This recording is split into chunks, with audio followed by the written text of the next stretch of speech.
okoti mboka ndenge nini émission ya mama na likambo. Je pense que koya nanga ya tout cas on a remarqué à liboso pendant na sepeli nango makasi ezali à partir ya aéroport ezali porte ya ndako te. obotamaki wapi? Nabotamaki na Kinshasa na mboka na la capitale quinoise et na koli mwa mokeka ka mineur. Bongo de na kende mingi mopaya na mboka ya Poto. Voilà, na umelinde kuna ça fait 27 ans. Afrika ebotami tango pasi ekoti na kati ya Afrika, mama azali bongo elembo.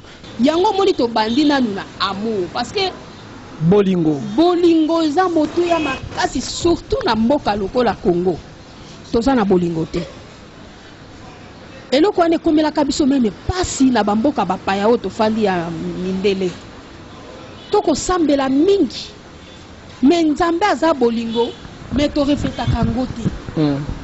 Soko tali mindele bango basambelaka moke. Mais on dirait bango bakotia bolingo na bisala. Nakopesa exemple moko vraiment bokoli miseza pona kokumisa te kolobelo côté. Il y avait un temps on ngana yebi toza bana mike. Mais ezalaka mwasa Congo elateli kaka. Okolaka kolante, sexy te. Wana il faut tia liputa po bima. Bongo siko ke ko sala moya yo mwa loyenge ndo longoli yango. Po na nini? Eloko nini tindi ya bata mabo société mboka. Et lobaki to lingi bilata la ta salité te. Et puis comment ki même service disciplinaire. Na ba kader bazalaki conscient voilà ozoye ba kader pas ko pesa ba mande ba koto ba camion nango au futu pena mbumbano voilà parce que balingaki ba valoriser un moment la femme congolaise autrefois zaïroise, c'est-à-dire il faut la femme de valeur. Voilà, alors cet élan là ba ko lâcher en après ba sikoyo ba salier une chose de plaisir.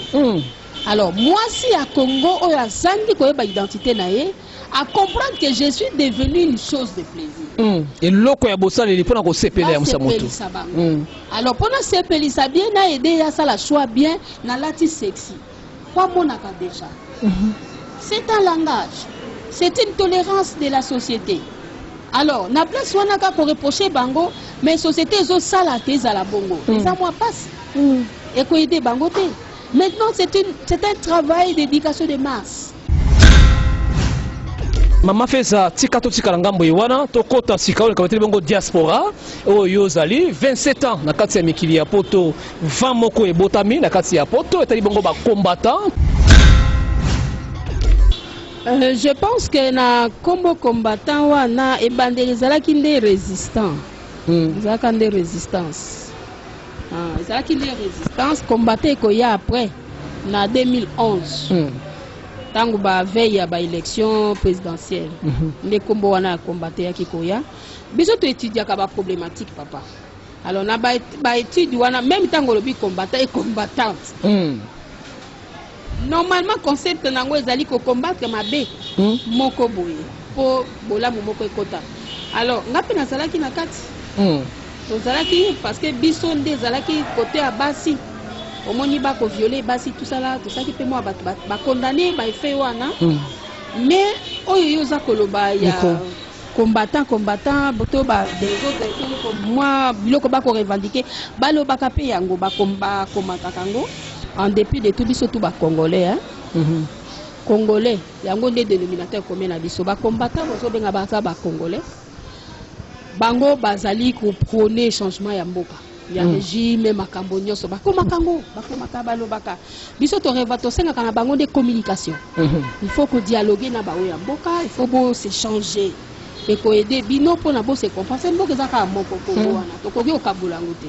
Alors ceux qui tozana problème ko wele la il faut ko solo la yo lobi tenga ili kambesa eza oyo to pesi moninga peta ye pa lobake non oyo yo lobi oyo kapela ezali pe boye nde loko wana nde tobundana kanango sadi ko koti sa pont ya communication enfin que ya koluka kimie kota entre biso bato ya mboka libanda na bawo bazana kati ya mboka communication il faut kota to lobaka ngo bale belé même na ba kondi oyo tosaki ko inviter pe na ba média na biso tozali kosenga eloko wana ke pona nini bozali ko communiquer pe na bango te na o bango bazali ko loba libanda bofandaka lokola silence.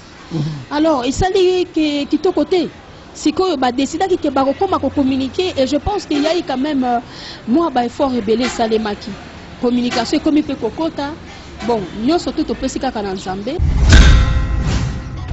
Mama Feza mokonzi ya mboka mokolo mayelo na kuandisa mana ndenge mboka ikomi na kuandisa ndenge mboka ikokende na autre lobeli iswawa lelo mokonzi ya mboka bengi dialogue lisolo na kati ya ba congolais na ba congolais pona kobongisa mabe o iso e mokomi mokolo mayelo ezene litomba epai na bino bandeko ya diaspora to pe na kati ya am Africa. Le problème c'est que dialogue yango bazokende kaka te parce que ezali toujours na mwa makelele. Mais finalement bakokende kaka.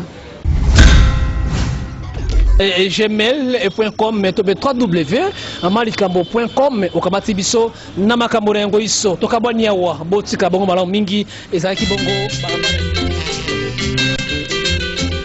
Sonie tala mama likambo basalinga ngai mwana mama